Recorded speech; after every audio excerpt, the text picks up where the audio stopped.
We are the hub for news, results, and CEO interviews focusing the junior commodities sector. We provide market analysis and perspective that will help position you for solid returns.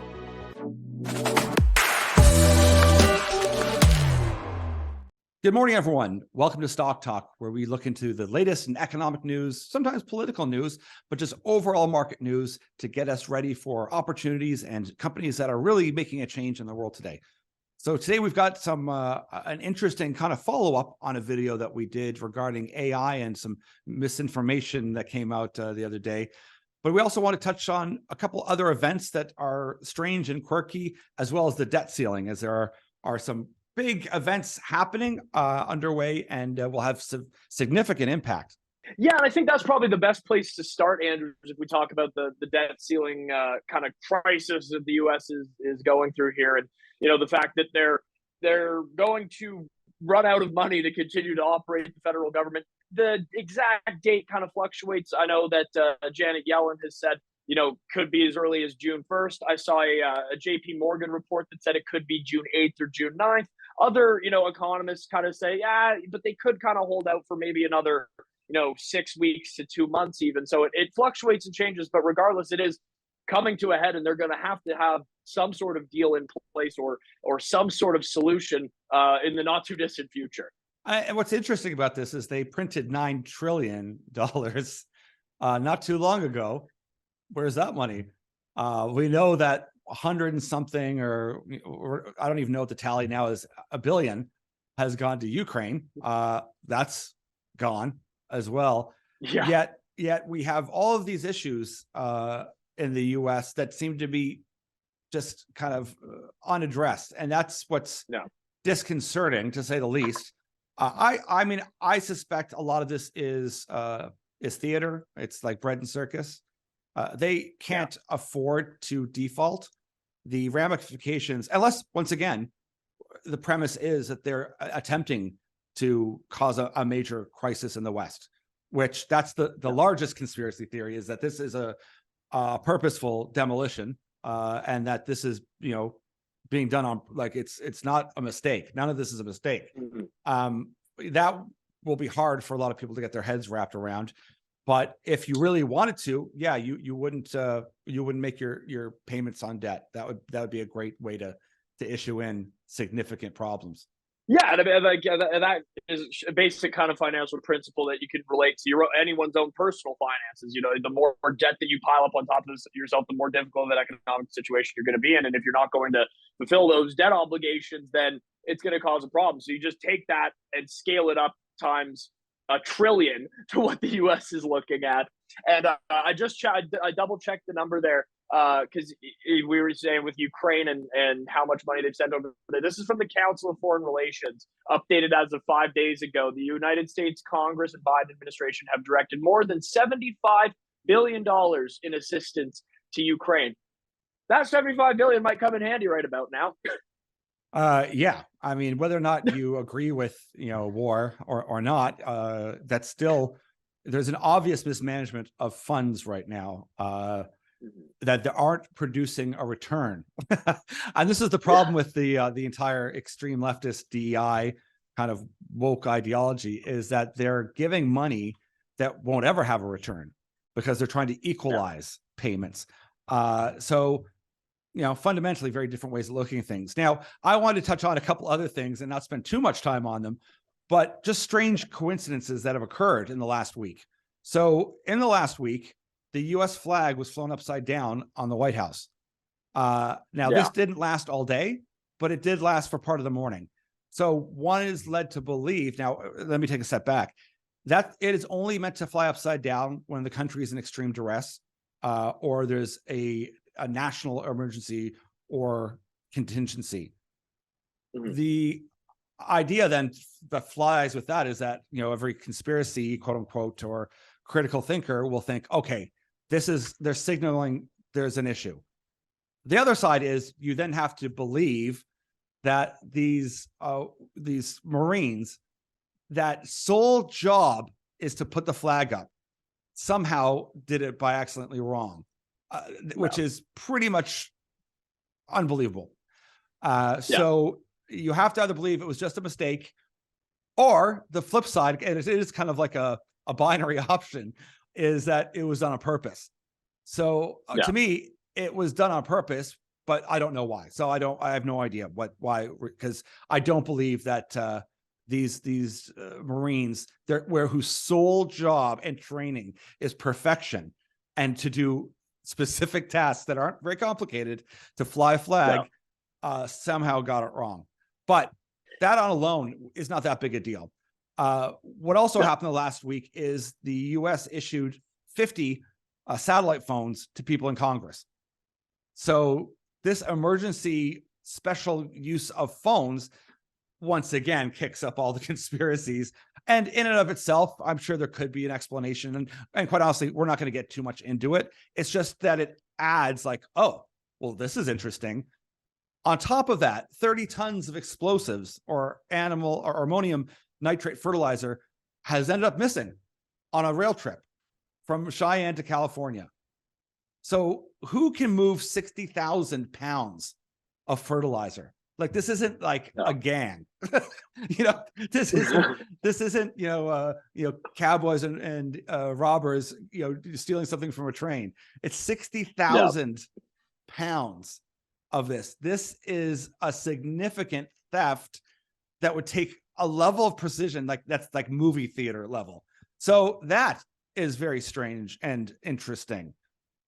You then had the Fed Boy March, which is another interesting occurrence where you had a bunch of masked white kids in khakis having a Patriot Front march.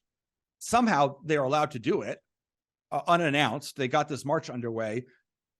They were able to get tons of photographs of all of these masked people, yet not one person was able to catch one person in that march without a face mask on. That takes a level of assumption and believability that's incredulous. If you look at Charlottesville, not only did none of those guys not wear masks, they were happy to put their face out there. The media was all over keeping track on who's who. So for them to somehow manage to have a march where no one was interested in actually seeing the faces or finding out who these people are, and they have no idea. It's a mystery as to how all these people are. I mean, it's obvious. It's FBI, and it's there to incite hatred, which once again you'd think, how strange. Followed up with a U-Haul crash into the White House by once again another white supremacist that was a Nazi who happens to be Indian. So not white, not a white supremacist. And they're still trying to, as of 41 minutes ago, still trying to pitch this as being a white supremacist when they know exactly who it is. So we have a whole bunch of these very strange occurrences happening that are going to have an effect on the market. Never mind all of this AI disinformation. We have mainstream news purposely promoting disinformation. For what ends?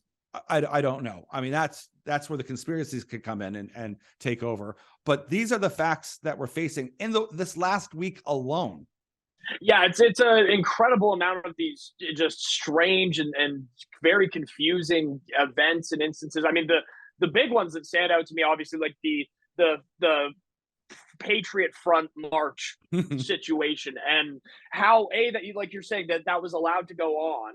Yeah. And B, I don't know if you've seen it, but that video of the police in whatever city they're in blocking off the subway access so that these guys could leave. Yeah. I mean, that's the last thing that cops, like in actual riot gear, are going to allow to happen in that sort of situation. No. Unless they've been, told by their superiors to, hey, you know what, these guys are going to be doing their thing, let them through. Now, does that necessarily mean they're feds?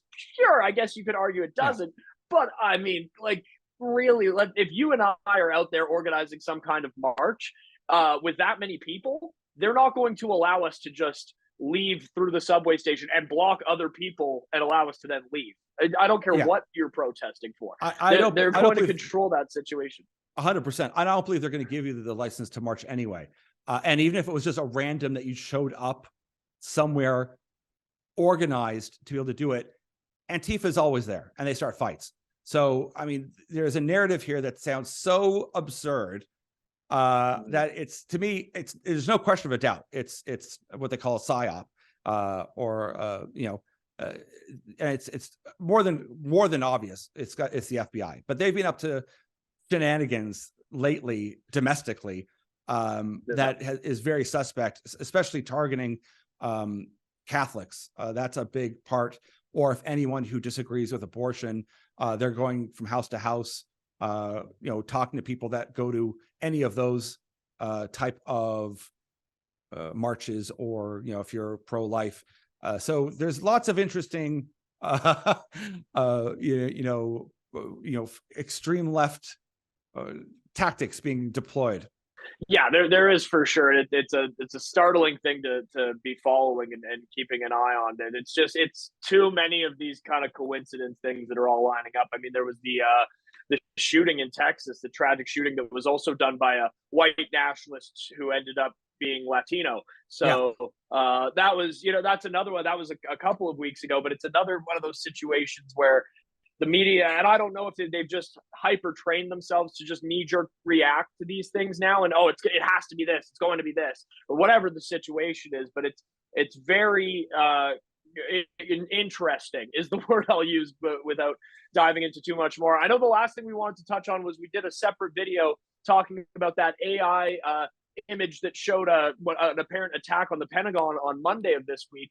That caused a bit of a drop in the stock market for a little bit of time before people sort of realized that this was an AI generated image. It wasn't actually real. It was being shared on Twitter by a verified account claiming to be associated with Bloomberg News that wasn't actually Bloomberg News. And we've talked about this in the past. We're fans of what Elon's done for the most part with Twitter, but this is something that he's going to have to relook at his approach and kind of tool and changes. You can't really have these accounts that are impersonating other accounts. And I mean, it can be something as harmless. I'll use an example. The NHL playoffs are going on right now. There's a fake account on Twitter that pretends to be the Department of Player Safety in the NHL and hands out random suspensions to guys like a day before the actual account then puts out suspensions. But it's all these different sort of things. So, that's a sort of fun example of it. But then this is a more dangerous example of it, where you've got a Bloomberg News account that's saying the Pentagon might be under attack.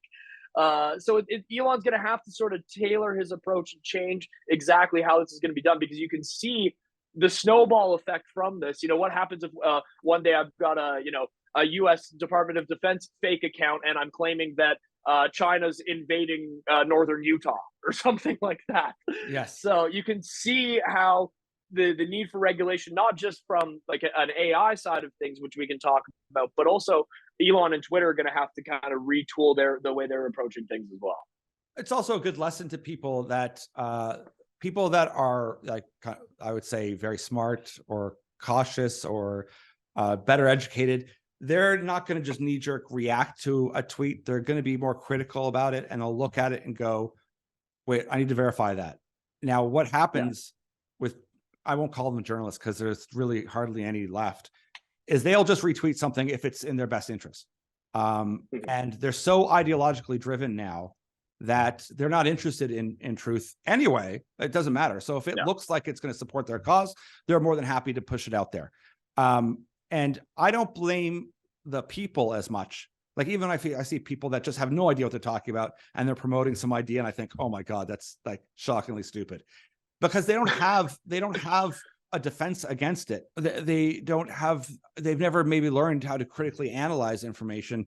I think what it highlights to us is, moving forward, not only will we have to have stronger systems that can detect these AI false information, will be for people to really learn to hesitate, to take a second, and be a bit more judicial about any information they get. And once again, whether that's from the left or from the right or from whatever, it's any information. It doesn't matter who's giving it to you, because there's a lot of that's happening nowadays too, where they say, oh, well, it's Twitter, which now apparently is an extremist right platform because they believe in free speech.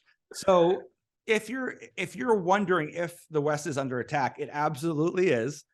Does this affect the stock market? Of course. That's why we're even bringing it up. How could you possibly have where the world's largest markets are, with the amount of money not being affected when you have this type of misinformation going on constantly. And why they're doing it to their own people, I have no idea. That's once again left for more speculative types. But we're here just to confirm, because a lot of people don't even know this is happening, because you're not going to see it on mainstream news. And they're not really that motivated to go find out. But what we do here is we urge people, whether it's in the mining space, or whether it's in tech and AI, or whether it's about learning about where all these metals come from and how they work in batteries, there's a lot of questions that have to be asked. And that's where the learning really comes from. That's where insight comes from.